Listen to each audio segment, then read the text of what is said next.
这位老师姓唐，名武同，是史莱克监察团预备团员，也是我们此行的伙伴。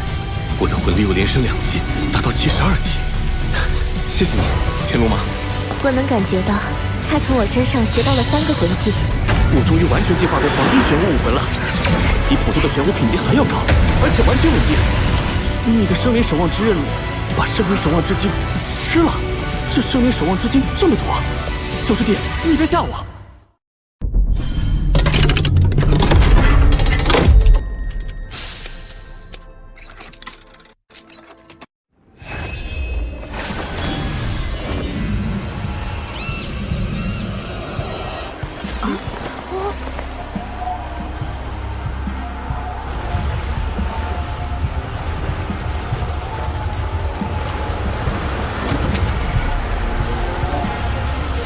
我好像听到了神界的呼唤，就是神界的呼唤。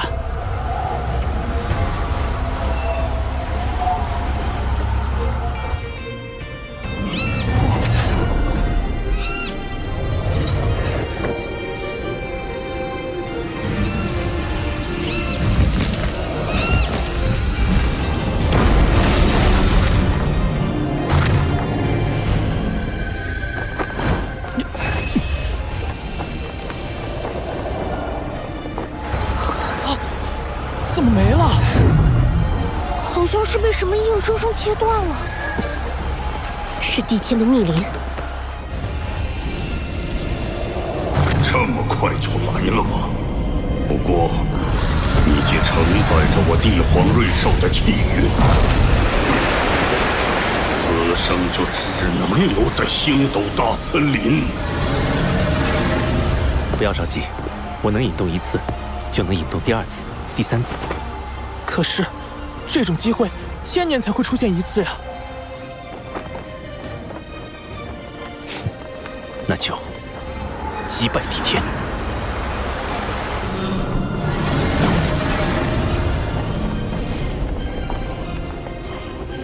他为何要这么做？总有一天，我会击败帝天。我们该怎么做？我似乎已经找到一次方法。就算帝天能遮蔽的，也只有我，而不是天。兽神也无法遮天，所以他今天慢了。宇浩，只要你尚有斗志，我们都会一直陪你走下去。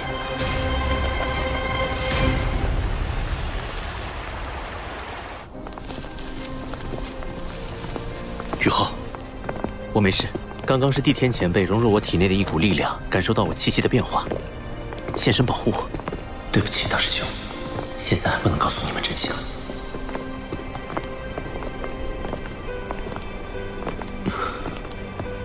这分明是神界的气息，这家伙错过了一个重大的机会。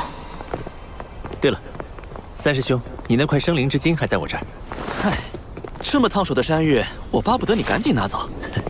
谢谢你，三师兄。走吧，魂灵融合完毕，我们回唐门准备一下，也该出发去明斗山脉了。于浩，古一秋秋和季兄此次与你们同去，我留守唐门。有我在，放心吧，贝贝。大师兄，一切小心。落日森林那边如有情况，一定等我回来。放心吧。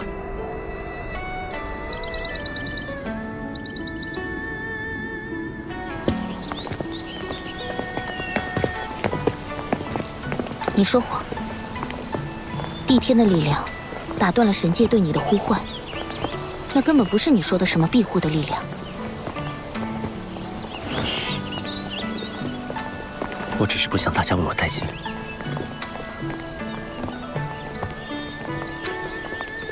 不过，你为什么能看穿？难道你了解神界？略知一点。这个现象是神界有一位神奇想要把神位传给你。难道那就是传说中的神奇？或许你一生都不会再有那样的机会了。你很担心我？哼，你想多了。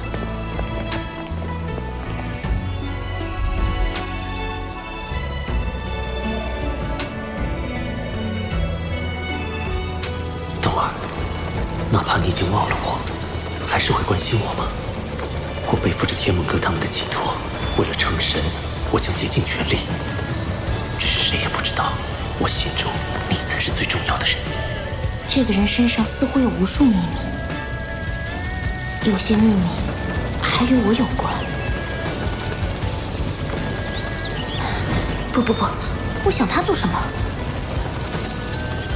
不管有多神秘，他也是个坏蛋，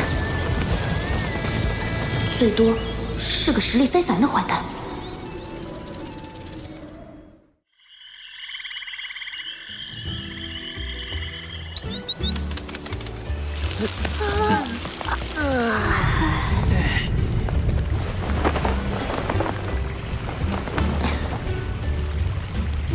太好了，今天终于能吃到宇浩的烤鱼了。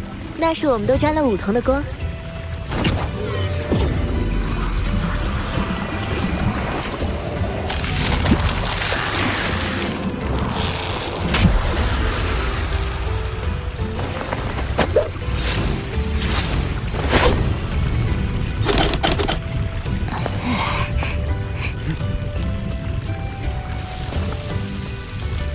这家伙做事还蛮仔细的。他可是烤鱼大师，当初我就是被他的烤鱼汤的香气吸引，才因此结识的。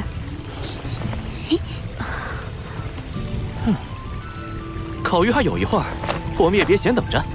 老季，我们活动一下筋骨。正合我意。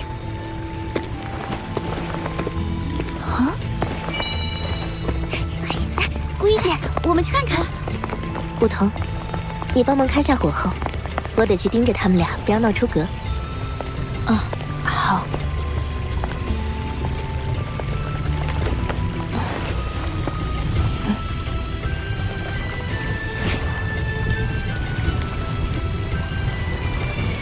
老季，你也很懂读氛围嘛。废话少说，开始。不是，真打呀！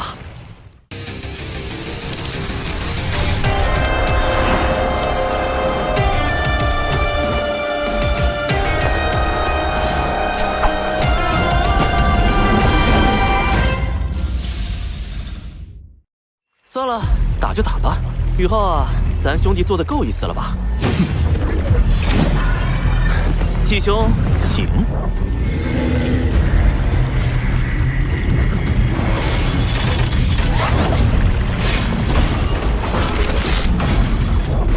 要上你上，我可不爱打架。我先闪喽！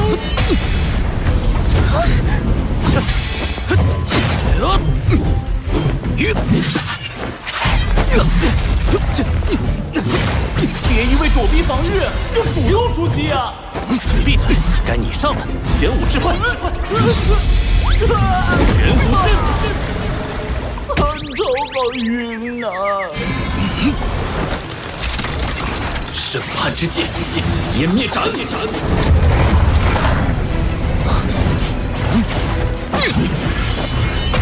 武遁阵，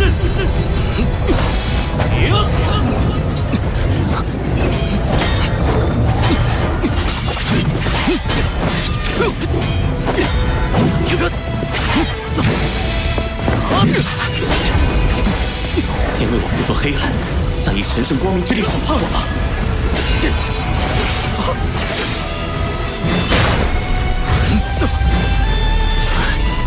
玄武之力，审判之剑，湮灭之魂，玄武置换。小心我的烤鱼！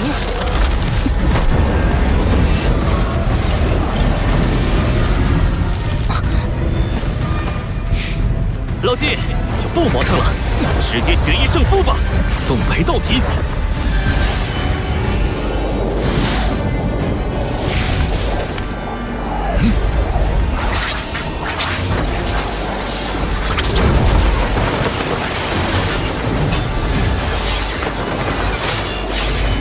第七魂技，武魂真身。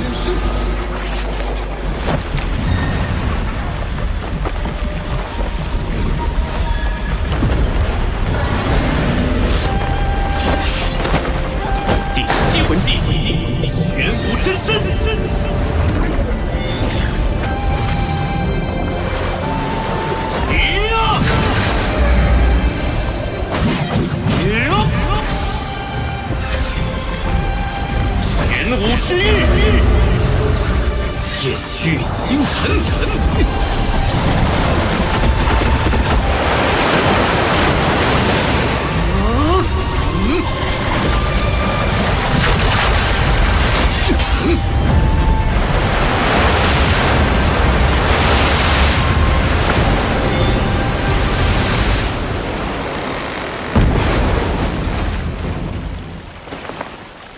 我输了，承让。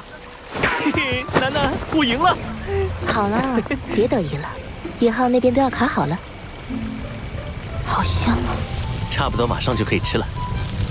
玉浩，这么香的烤鱼，等下我们谁先来？你们先吃吧，我有干粮。我看这样吧，我们之中谁年纪最小谁先吃。这主意好。古一姐，你多大？我22。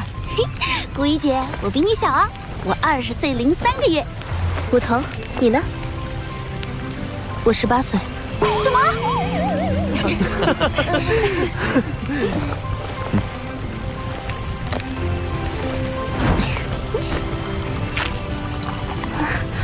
好好吃。当然会好吃了。我用入微境界的精神力覆盖了鱼，烤鱼时控制的精细程度，简直是在制作一批魂导器。真是怪事啊，闻着味道比以前还好，而且有种浓浓的爱意啊。我闻到了爱的味道。这手艺是小时候妈妈教我的。妈妈说，烤鱼的诀窍就是要把对家人、恋人的爱也融入其中，才能烤制出最好的烤鱼。他还挺有一手的，难怪这烤鱼这么好吃。玉浩，今天这顿烤鱼必须要管饱，大家都饿坏了。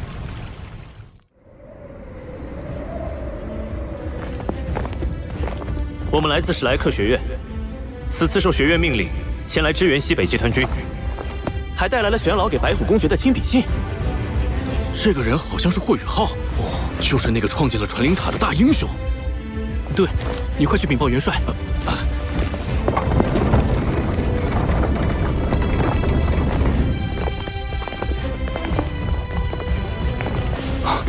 宇浩，是你来了。父亲，这位就是一手创办了传灵塔组织的史莱克学院年轻一代第一天才，也是史莱克学院海神阁最年轻的成员霍雨浩。哥，你是在玩哪出？原来你竟是史莱克学院出身吗？你们之前见过他，你还记得他吗？当然记得，果然是英雄出少年。传灵塔是学院和3大帝国以及星斗大森林联合创办的，并非是我。如果没有你研究出魂灵，我们可创办不了传灵塔。现在，传灵塔在魂师心中犹如圣地，未来发展不可限量。如果不是战争，我都想去你们传灵塔总部走一趟。公主殿下过奖。这是玄老写给公爵大人的信。眼下已经确定，日月帝国的目标就是天魂。斗灵帝国已经派去援军，我们也几次对日月帝国发起进攻，试图牵制日月帝国，为天魂帝国分担压力，但收效甚微。你们来担任侦察的工作。我们之所以一直处于被动的局面，就是因为日月帝国的高空探测魂导器封锁了我们的侦察，让我们对敌人根本没有了解。玄老对你们的侦察能力十分推崇，我想知道你们能做到什么程度。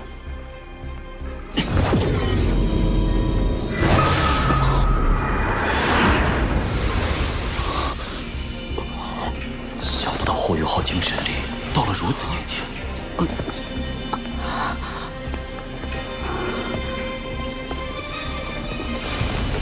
这个精神功效与2次救下我的那个人一样，他们都是精神类魂师。日月帝国的空中封锁确实很强，但也不是没有破局之法。就我对日月帝国魂导器的了解，他们的空中探测魂导器的极限高度是5000米。如果有一位封号斗罗能带我飞到5000米高空，我就可以利用滑翔掠过他们的空中探测魂导器，深入明斗山脉进行侦测。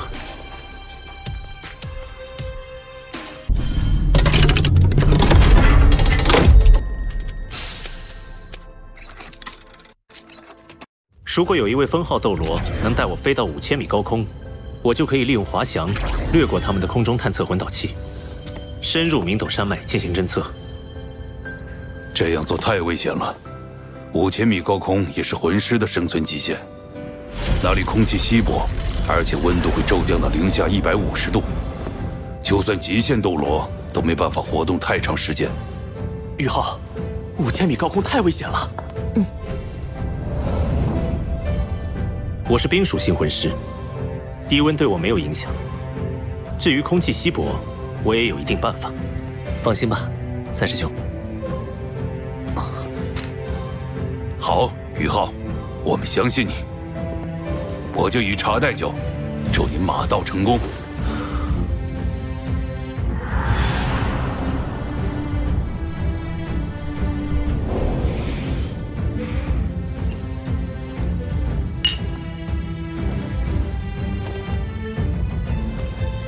你既是我们星罗帝国人，不知仙乡何处？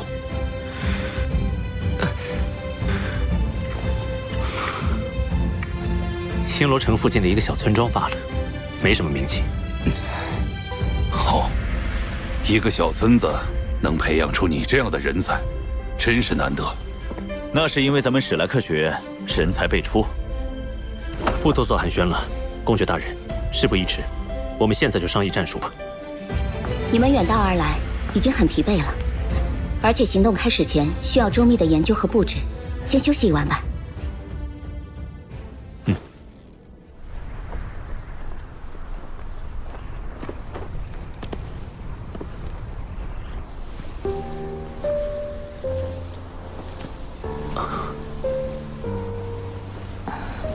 梧桐小姐也有如此雅兴，星空又不是你家开的，只允许你一个人欣赏吗？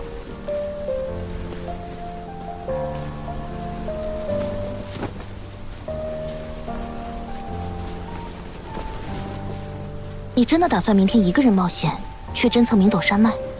如果东儿在的话，我们俩联手，成功率会更高些。我们有武魂融合技，能发挥出1+1大于2的作用。东儿，你整天脑子里除了东儿没有其他人了吗？这些天在路上，你的大情圣故事我都听烦腻了。我并不是什么情圣，我唯爱东儿一人。我今晚找你，是有件正事。第一次见到你时，我便感觉我们的魂力可以相融。不可能。好吧，我是真觉得我们有武魂融合的可能，能不能试一下？如果可以的话，未来我们在执行任务的时候，战斗力会得到极大增强。2个魂圣如果施展武魂融合技，加上你强大的武魂，威力可观。好吧，就看在你烤鱼的份上。不过，我只给你1盏茶的时间。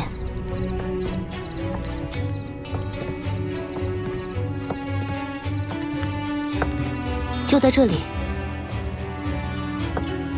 我们开始吧。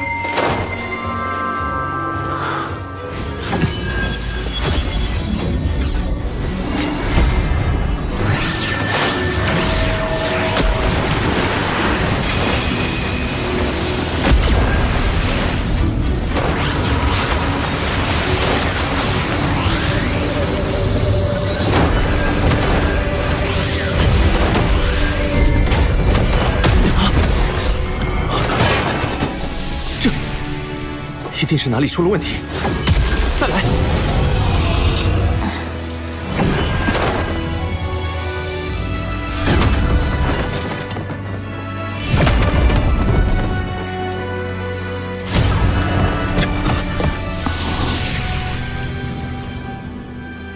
他真的不是东儿。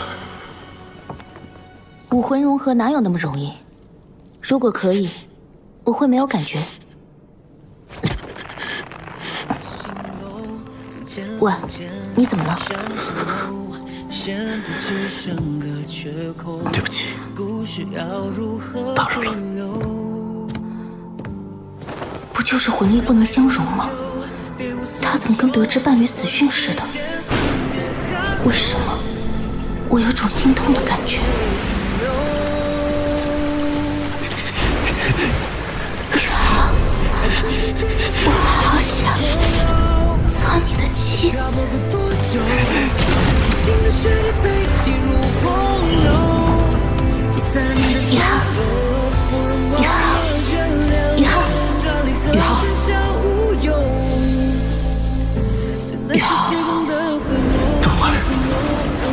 真的好想你。唐舞桐不是冬儿，冬儿，你究竟在哪里？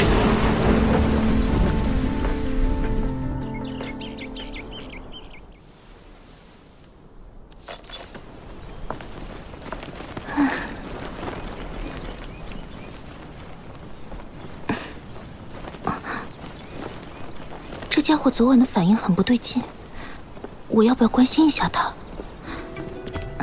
早，唐小姐，走。你昨晚，这家伙在搞什么啊？就因为武魂不相容，就不温柔了，变得这么疏离。你和宇浩大早上的这是怎么了？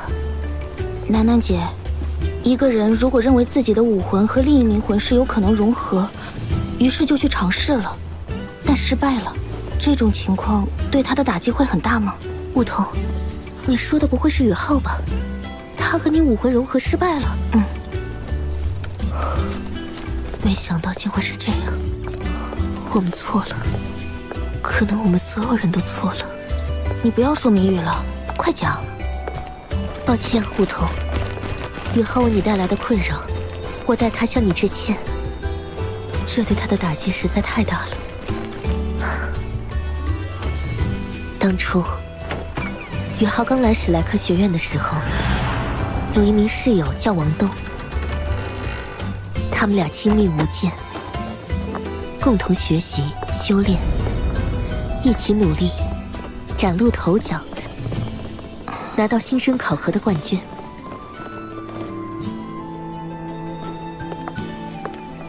后来，他们还一起参加了全大陆高级魂师学院斗魂大赛，大放异彩，为学院争得了冠军，获得终身史莱克七怪的荣耀。随着时间推移，大家的实力不断增长。宇浩参加海神园大会，发现王东竟是女孩子，他们俩很快成为了羡煞旁人的情侣。然而，冬儿似乎有先天疾病，宇浩为此前往落日森林，以自身重伤为代价，换来了天才地宝，挽救了冬儿。他自己却双腿残疾，无法行走了。即使他坐着轮椅，依然带领我们进入了精英大赛的决赛。不过日月帝国狼子野心，突然对我们下手，逼我们进入乾坤问情谷。冬儿为了宇浩身受重伤，昏迷不醒。直到宇浩又遇见你，我们都以为冬儿回来了。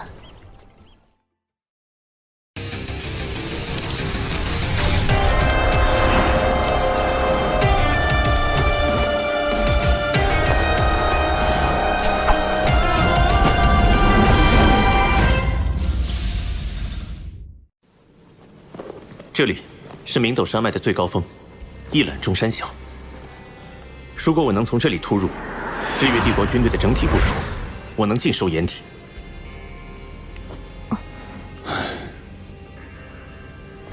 坦白说，你指的这个地方，是我们目前最想要进行探测的地方。但是，我不能让你去。为什么？就是这个地方，吞噬了我星罗帝国200名魂圣以上级别的魂师，给予了我们重创。难道传说中接近10级的魂导器死神塔就部署在这里？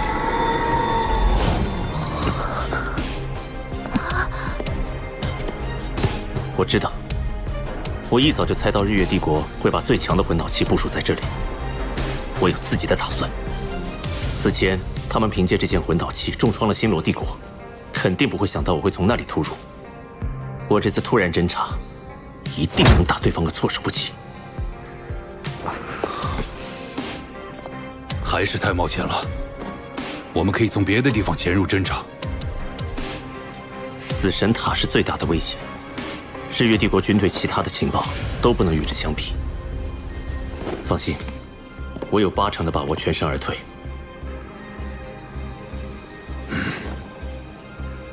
好，作为一名军人，我确实无法放弃这样的机会，哪怕把我自己当诱饵来牺牲也在所不惜。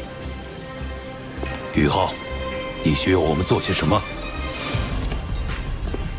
这需要周密的战术安排。我需要星罗帝国做出佯攻，吸引对方的注意。佯攻的位置最好选在……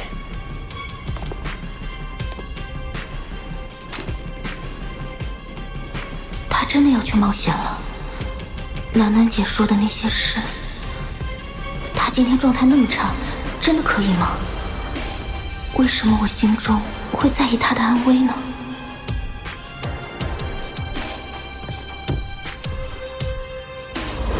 在这个位置，我需要有人空中接应。我来吧。除去已经被安排任务的封号斗罗，剩下人当中，我的武魂最擅长飞行，其次是古一姐的神圣天使，但她的天使武魂在夜空中太亮了，容易暴露。这主意不错，今晚我们就全部行动起来。好。那么武桐，你作为第一道空中接应，古一在后方做第二道空中接应。三师兄、四师姐、季兄、秋秋，你们做地面接应。大家先休息1个时辰，调整状态。日落后开始行动。好。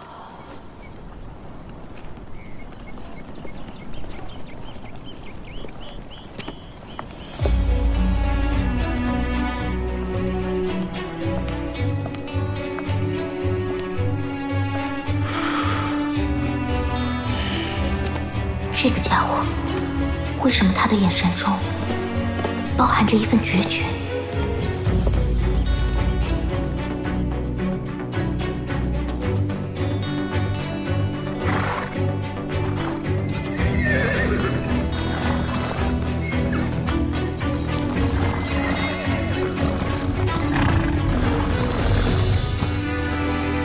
全军出发！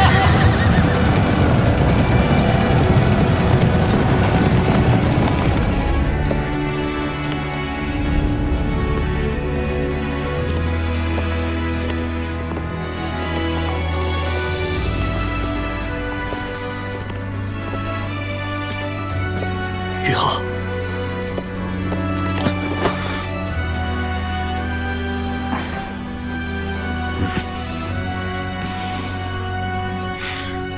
我出发了，要小心，要小心。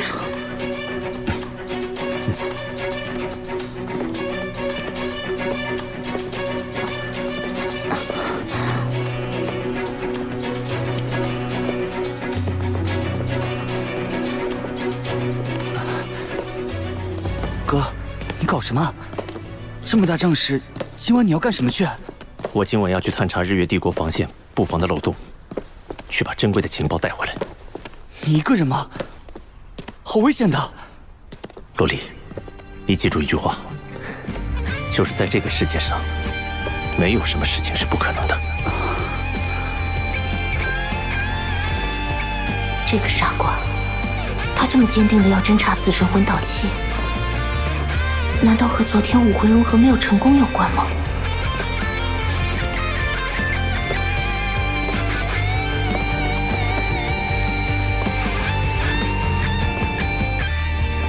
我与99公主、玄机斗罗他们商议决定，这次行动为了保密，就由我亲自送你上去。走。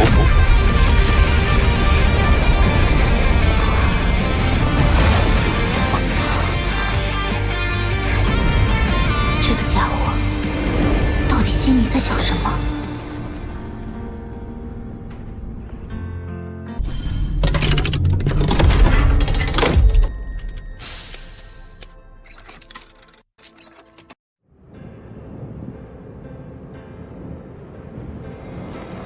宇浩，你感觉怎么样？如果有任何不适，立刻告诉我。我们不是不能停下来。我没事，继续吧。他怎么了？语气冰冷而淡漠，是高空的极寒影响了他的情绪吗？3000米，4000米，我的飞行魂导器快撑不住了。那我做好了。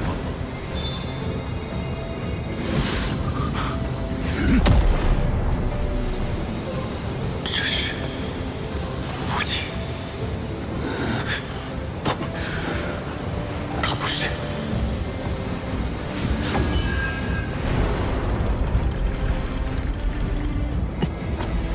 用八角玄冰草控制体温，日月帝国的热感魂导器就探测不到我。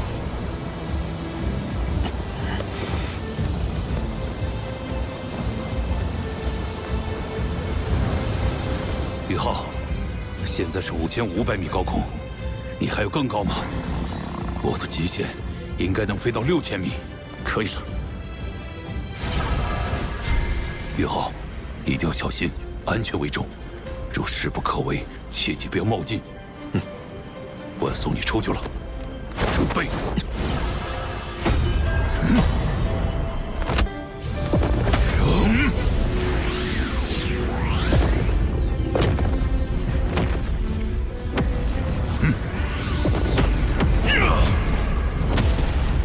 这小子有着常人难以企及的能力啊！我个体所烦忧的问题，在无尽夜空下显得如此渺小而不值一提。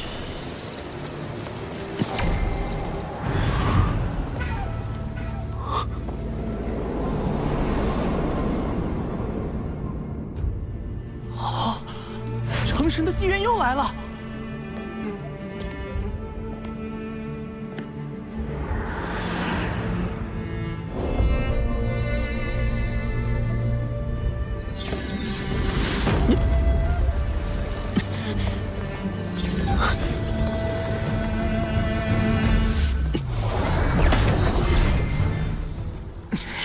又是帝天，这已经是他第2次截断宇浩成神的机缘了。我会用我自己的方法打破他的束缚。看来是时候让帝天给点好处了。第2次，这已经是第2次了。这是为什么？我追寻了80万年不可得的东西，竟然在短时间内2次出现在他身上，向他发出召唤。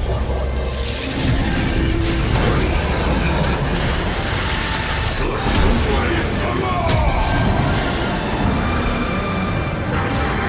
为什么这么不公平？就因为我是魂兽，而他是人类吗？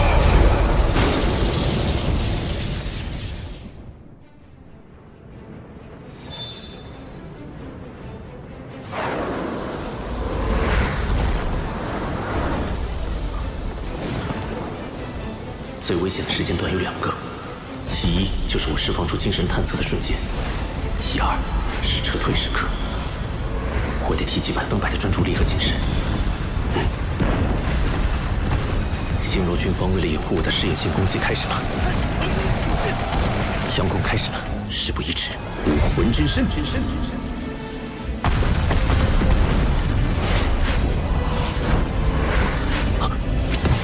精神力屏障。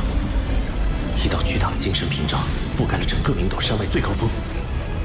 精神波动双属性探测魂导器，不好，他要定位我。3圣狼猿魂虎技能，瞬移。好险，被定位到的话，下一瞬到来的就是致命打击。就算要撤，我也要在走之前。要向你们一块肉来。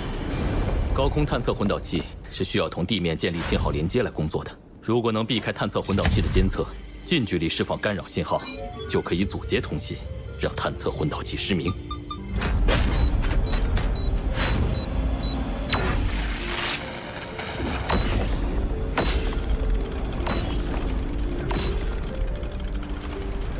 日月帝国，我也让你们感受一下失明的滋味。什么？超高空探测魂导器失效了？是的，狂牛冕下，目前已经有6台超高空探测魂导器接连失效，数字还在往上升，可能是故障。毕竟超高空探测魂导器的技术还不够成熟。不，是嫡袭。邪卷魂斗士团，出动！那位大人物下了命令，要不惜一切代价将来袭者留下。哼，这是自然。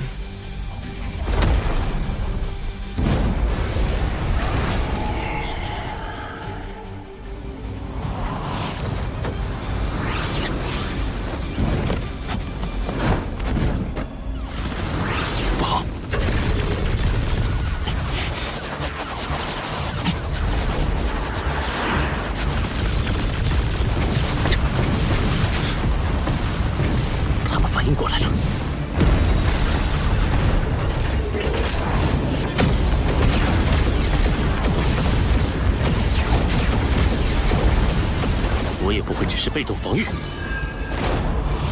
地剑，兵器无双。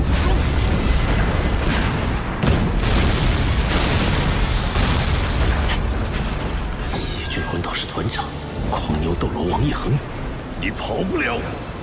你我之间正好有一笔旧账还没清算。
激怒他了。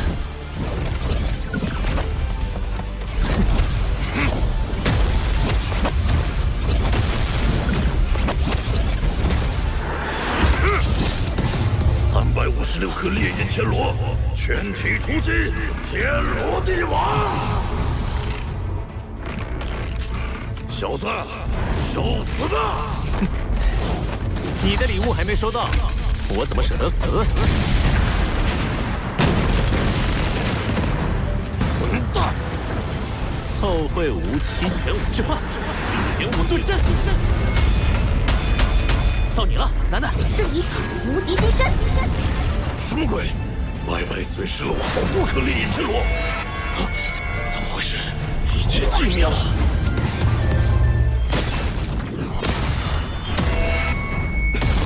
我的烈焰天罗，原来不止一个毛贼！别想逃！青天卧杀！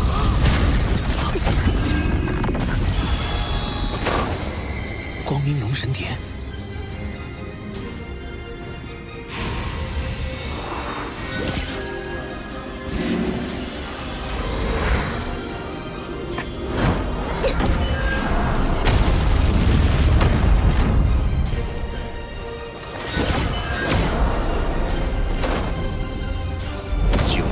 个10万年魂环。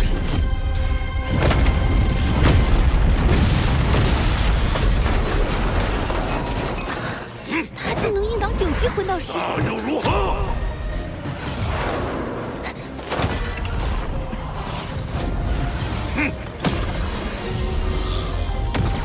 第6魂技，龙神武天杀。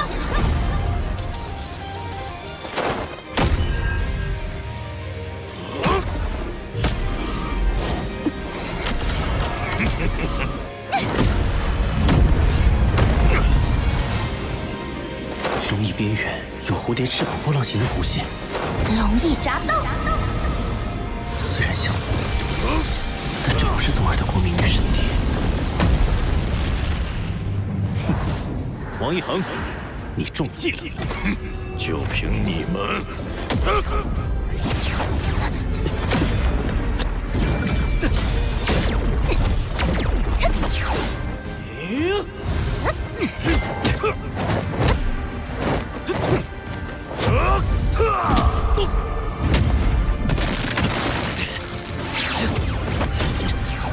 邪君魂导师团的尖刀小队很快就会到来，我们抓紧时间解决他。武魂真身，玄武阵。第6魂技，天使之舞。啾啾，我在，我们一起。第5魂技，圣剑。第5魂技，胭脂泯灭剑。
王一恒，死期到了！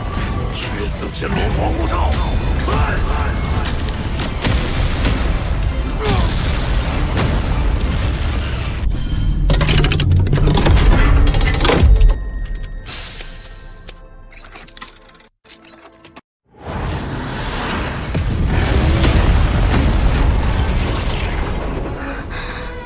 这种痛苦、眷恋的熟悉感觉是什么？我感受到了死亡的威胁。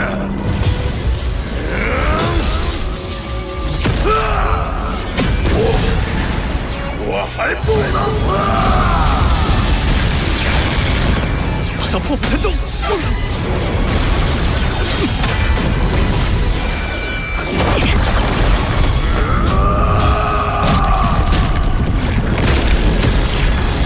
万父，铁骨归墟！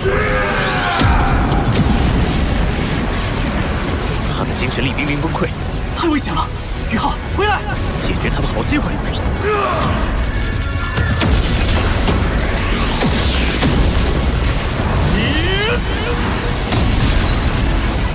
顾宇浩，我来助你。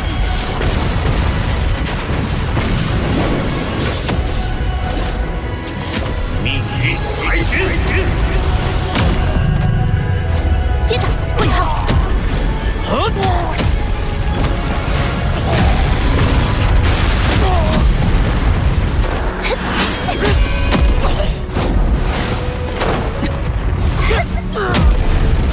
黄金龙神枪！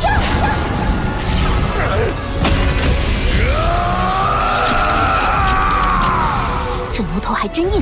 我来助你。灵魂暴震！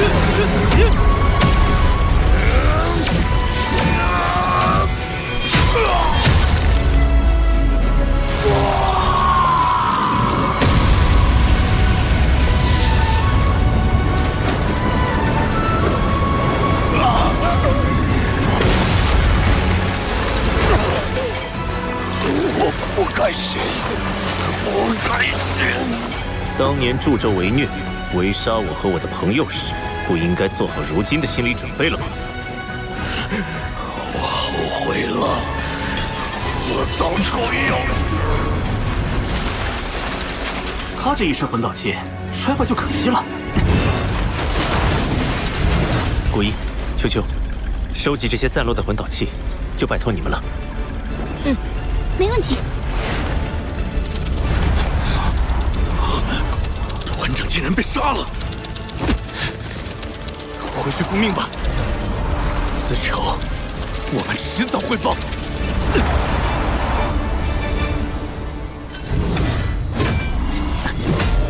这家伙全身魂导器都是值钱的宝贝啊！狂牛斗罗竟然这样被围杀了。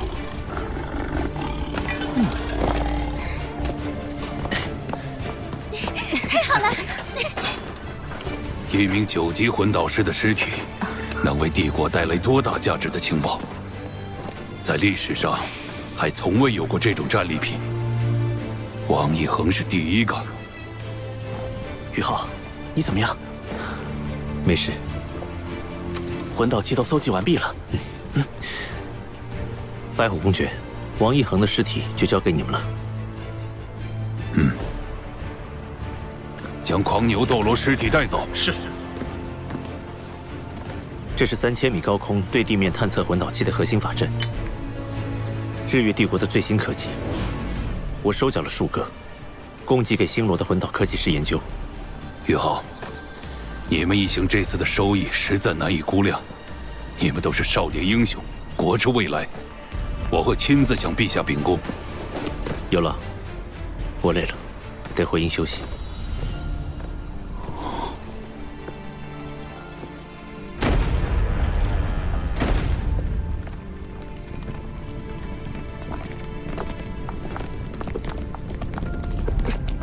宇浩，应该是刚才宇浩使用后东掌，牵动了内心对东儿强烈的思念所致。让他好好睡一觉就可以恢复了。我们先回去吧。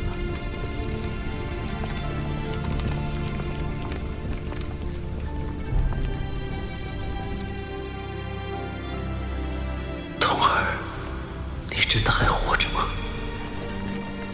当初我送你回昊天宗，牛伯太伯对我那么冷淡，到底是因为你沉睡了，还是……东儿，如果你真的离开了这个世界，就带我一起走。刚才他那一掌叫什么？为什么我感觉如此的悲伤？王一恒真的是被霍雨浩和他的伙伴们杀死的？我比宇浩要大5岁，但在整体实力上已经被他们远远抛下了。他们是怎么做到的？我只能看到最后一幕。从当时情景判断，应是宇浩7人在主控魂师的有效调动下，将战斗力发挥到极致，不断削弱王一恒。由宇浩的浩东掌给予致命一击，其关键作用的有4人：许三石、江楠楠、霍宇浩和季绝尘。主控魂师吗？这个人只可能是霍雨浩。公主殿下说的不错，当年我们与霍雨浩参与第一次精英大赛时，他作为主控魂师，发挥了功不可没的作用。更何况如今，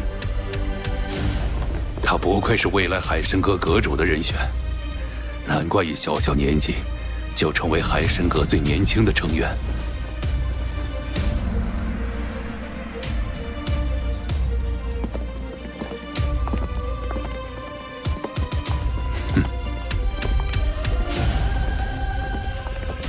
宇浩，你这次可是立了大功。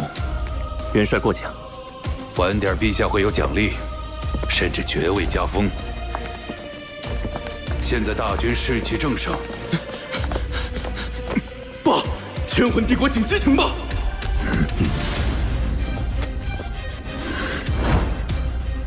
斗罗大陆要掀起一场浩劫了。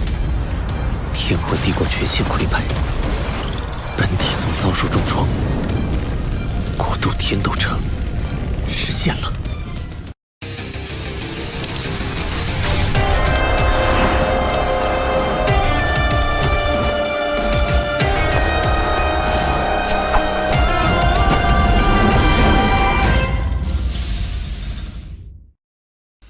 战争开始才10几天，恐怕再有半个月，天魂帝国就全境沦陷了。那时候，星罗帝国侧翼、斗灵帝国正面和史莱克城都将遭受威胁。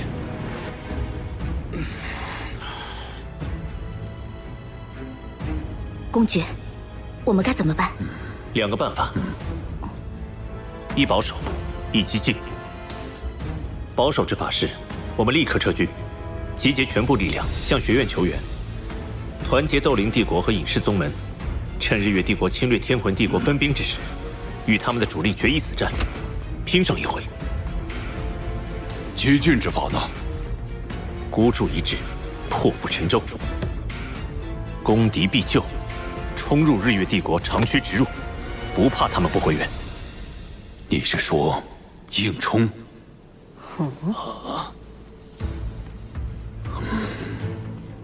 不行，死神塔的威胁太大了，很可能令我们全军覆没。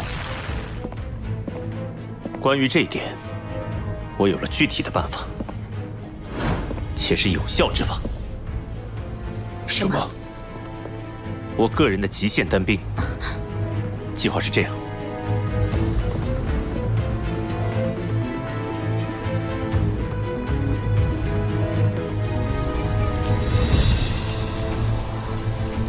这是一口虎牙，我父亲当初传给我的，据说是先祖击败一头虎类魂兽留下，有杀伐之气护身。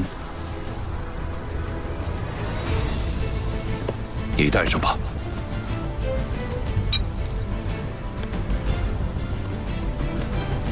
谢谢。说谢的应该是我才对，感谢你为星罗帝国做出的贡献。所有星罗人都铭记于心。我们出发吧。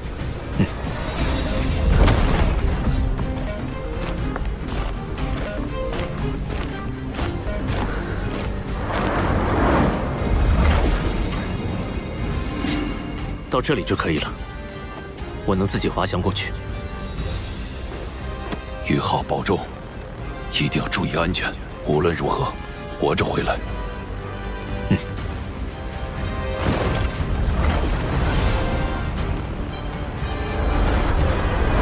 谨慎探测。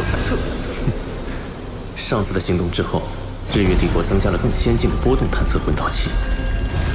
日月帝国为了发现我，竟然用超高空探测混导器作为基座，再在上面放置波动混导器进行探测。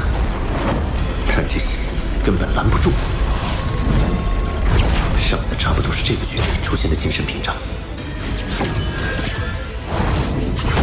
命运裁决。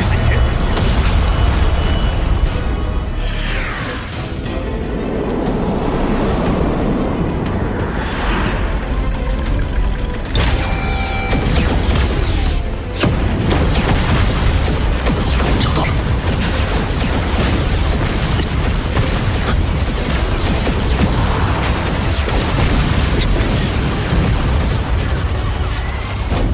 死神塔离这么远也能感受到它的压迫。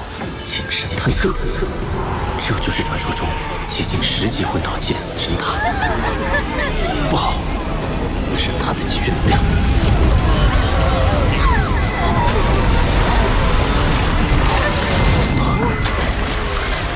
刚才一股刺痛直刺我灵魂深处，仿佛跟死神擦肩而过。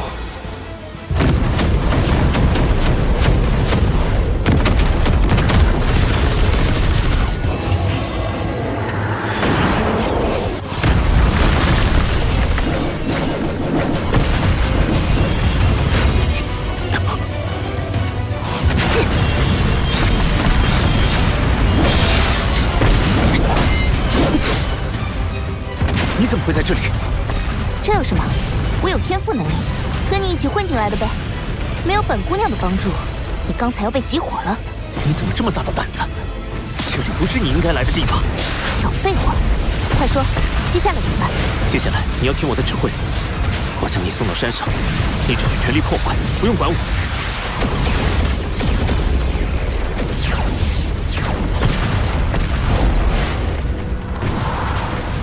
1000米、500米、400米，快了！不好，是7级混导器抗拒之光。抗拒之光唯一的作用就是将受击者推远，平时根本没有大用，在此时却造成最大的阻碍。我给他扇远不就行了？地剑，冰息无双。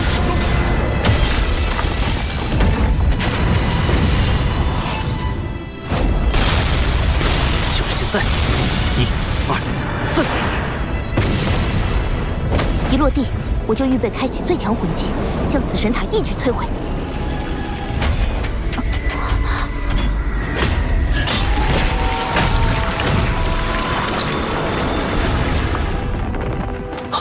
不好，死神塔启动了！不冲！精神塔印，玄武之幻。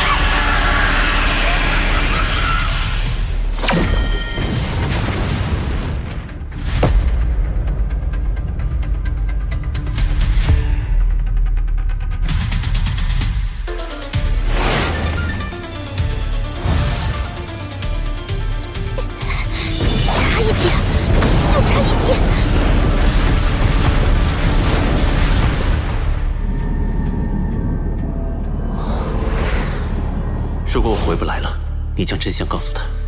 哥，你想通了？只是家国大义面前，没必要了。你一定要安全回来。